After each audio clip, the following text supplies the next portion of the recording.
VLC media player, যেটা 6 billion অর্থাৎ 600 কোটিরও বেশি সংখ্যায় ডাউনলোড হয়েছে, যে নাম্বার ইনস্টাগ্রাম কিংবা টিকটকের থেকেও বেশি। কিন্তু আপনি জানলে শক হবেন, এই VLC মিডিয়া সার্ভাইভ করেছে ইউজারদের দান করা টাকার উপর। ইনফ্যাক্ট কেন এই VLC মিডিয়ার মালিক বড়লোক হতে চায় না, আজকে আপনাদের এই ইন্টারেস্টিং গল্পটাই শেয়ার করব।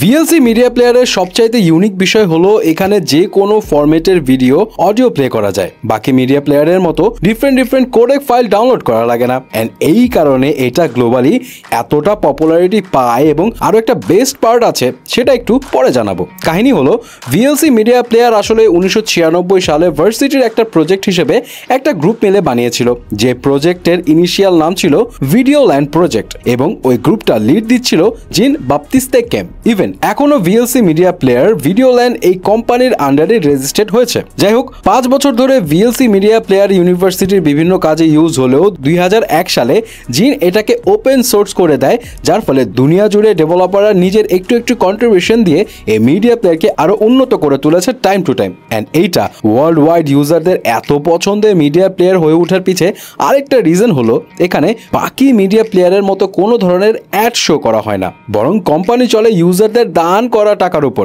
এখন আপনার মনে হতেই পারে, তাহলে ডেফিনেটলি এই কোম্পানি ইউজারদের থেকে হিউজ অ্যামাউন্টের দান পায়। আসলে এই ধারণাটাও ভুল। 2020 সালে জিন একটা ইন্টারভিউতে জানিয়েছিল যে অনেকে মনে করে ভিডিও ল্যান্ড কোম্পানি অনেক ধনী, কিন্তু আসলে তারা লসের খাতায় থাকে। ডোনেশন থেকে প্রতি মাসে $11,000 থেকেও কম টাকা আসে, যে টাকা VLC মিডিয়া মেইনটেনেন্সের জন্য যথেষ্ট নয়। অবশ্য তারা লাভ নিয়ে ভাবেও না, কারণ এইটা একটা নন প্রফিট অর্গানাইজেশন হিসেবে রেজিস্টার করা।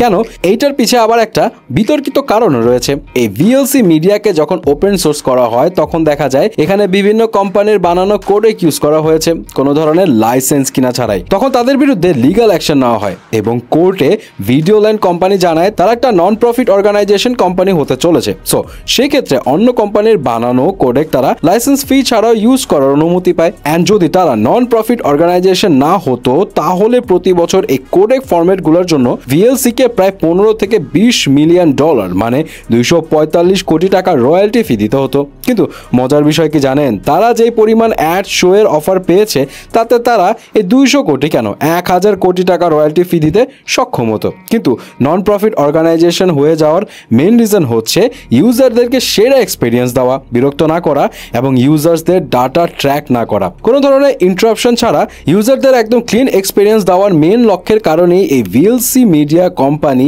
এত বড় ইউজার বেস নিয়েও লসের খাতায় আছে।